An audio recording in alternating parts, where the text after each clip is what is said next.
Urban Therapy with Sun752. This your daily go-getterism number 583 for May 8th, 2016. Mother's Day. Mother's Day 2016. I want to say happy Mother's Day. Happy shout out straight up and down to all of the mothers out there. All of them. I'm not leaving nobody out today because I know how hard it is to struggle to be able to raise some kids out here. It really is tough. There's a lot of y'all moms out there are doing it in the absence of fathers, and some of y'all are doing it basically with little to hardly any means. And you know, good, bad, or indifferent, regardless of the job that you have done, if you have tried, and more than likely you have tried at some point in your life to raise your children right, shout out to all y'all mothers out there, man. You know, keep striving, and remember, it's never too late. It's never too late. Get it popping. You know what I'm saying? Some people are separated from their moms today, and I'm not even talking about you know, the RIP. And by the way, RIP to all of the mothers out there who aren't there, you know, who couldn't be here because they passed on. You know, rest in peace. PIP, everything, you know what I'm saying? Like, you know, shout out to everybody who's lost their mom out there, man. That's a hurting thing. But for the ones who are still here and are able to connect with their children in some kind of way, never give up on that. And for the people out there who are separated or estranged from your parents, particularly your mom today, I know that there's a lot of hurt there, there's a lot of pain there. Try to make it right. Try to make it right, you know? It would be, listen, I know that you would probably would probably rather make it right and deal with all of the craziness rather than to let it keep being bad or wrong and wish that you could repair it. All right, and that kind of takes us into what we want to talk about today. Today we're talking about, well, should I say tonight? We're talking about, should you treat your kids equally? Like, well, when you talk about equal, how can you treat each child exactly the same? How can you raise each child exactly the same? Now, I think that every family has a culture, and within that family culture, we have a set of principles that we try to live by. We try to raise our kids by. We try to instill certain values within them so they understand the world around them in a way to, and understand the way to be able to work within the world and to be able to strive, succeed, and do well. We as parents try to do all of that. Every child is different. Each personality is different. And when you are raising children, one of the things that you have to take into consideration is that there is another parent. And listen, I don't want to get too personal on this one, but this is what I'm going to say. If you're not on the same page or on a good page with the other parent of a child, it's probably going to be real difficult to be on the same page with the child. Sure, we would all like to believe that as long as we do the right thing and have a connection with our children, then everything would be all right. And a lot of times it does work out that way. But does it happen like that 100% of the time? Probably not. It may happen for some of the children that we have or you have, and it may happen and it may not happen for others. But we have to keep on trying. We can't, like, when one thing happens or works with one child, it doesn't necessarily mean that it's going to work with all the children. So we have to take the good with the bad and hope that you know, we can work it out as well as possible with the children that we have. But they're not all going to like the same things. Even just when we make dinner for our children at night. Some kids are going to like vegetables, some aren't. Some kids are going to like liver. I don't know why we would feed our kids that garbage. But we do. Should feed them this. They might balk at it if they taste this. It's good stuff, man. Went out with my mom and my sister today to dinner. So I need this to wash down some of that. Some of that stuff was kind of suspect. It was good. It was good. Don't mean it was good for me. This is though. Tastes good as shit too. Colon Ream, baby. Trademark.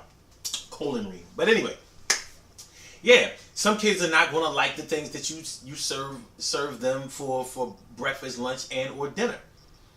So what some of the kids like, maybe you'll accommodate them with that. What the other kids don't like, maybe you'll make concessions to be able to accommodate them as well. But it's hard to say that any of the things that you do for your children are going to be equal. I think what we need to concentrate more than anything else is fairness. Make sure that we treat our children fair. Make sure that they don't feel slighted or left out or singled out, you know, or feel like one of the other children has a preferential treatment. That's not really fair. However, we also have to remember that we are adults and we have to think as adults.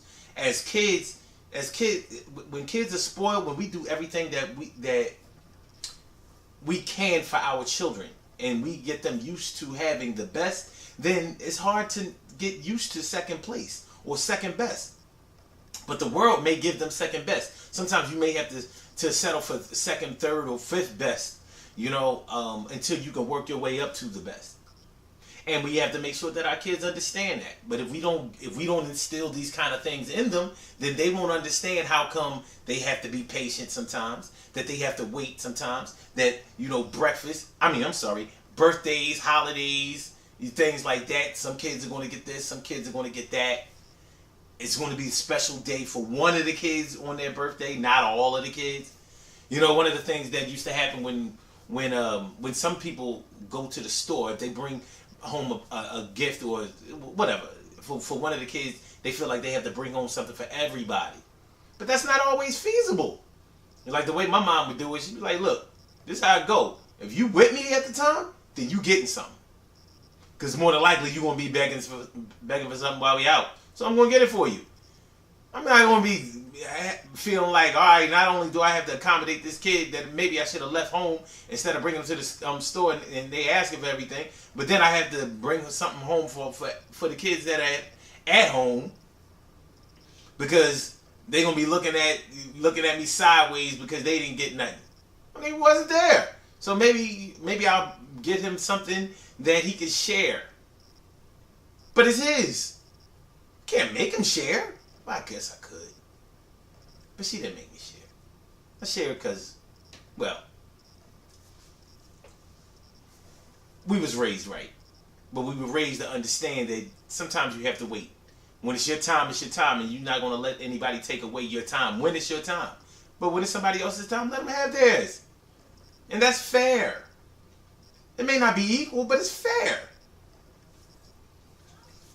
Your stuff is your stuff. Your brother's stuff is your brother's stuff. Your sister's stuff is her stuff. Don't mess with it. If she chooses to share with you, which we will encourage her to do, then fine. However, if she chooses not to, that's her prerogative. That's fair. It's not equal, but it's fair. And when you grow up and you face the rest of the world, you know that the world ain't equal. Not when you got this thing going on. It ain't equal. You be lucky to find fairness. But that's a whole different story right there. We're not going to get into that. But we do have to make sure our kids understand the power, or when the power is taken away because of. It is what it is. So, you know, try to treat your kids as fairly as possible. Concentrate on fairness. Equality is not really possible. It's not possible in politics. It's not possible in community. It's not possible at work. It's not possible in any other part of the world. So if you think it's going to be possible in your household, you're fooling yourself, and you're not going to be preparing your kids for the real world. I mean, when you think deeply about it. But listen, good things happen to those who wait. Great things happen to those who grind. And anything can happen to those who go for theirs. So go hard, go for yours, and remember, fairness is the thing that I think we need to concentrate on when it comes to rearing our children. They don't have to be treated equal, but they do have to be treated fair. They should learn the principles of fairness and what that's all about, because that's something that will take them far in life, especially when they're dealing with people, when they're dealing with their peers, when they're dealing with their co-workers, when they're dealing with their club members, when they're dealing with their neighbors. Everybody understands fairness. Equality, I've done this plenty of times. You see these two fingers I got up? These are not my middle fingers, by the way. You see these two fingers I have up? They are on the same body, but they're on different arms, different hands. The fingerprints ain't the same. The fingernails are not the same. The shapes of them are not identical. God said equality doesn't matter, but they can both do a lot of the same things. That's fair. Hey, if the good Lord only believes that fairness is important, not equality, or if you don't, let's say nature. If nature believes that fairness is more important than equality, who are we to question that? Can't get around nature. Holla at y'all later, man. Get with y'all. Y'all be good. Happy Mother's Day once again. Peace. Yeah. Yeah, peace.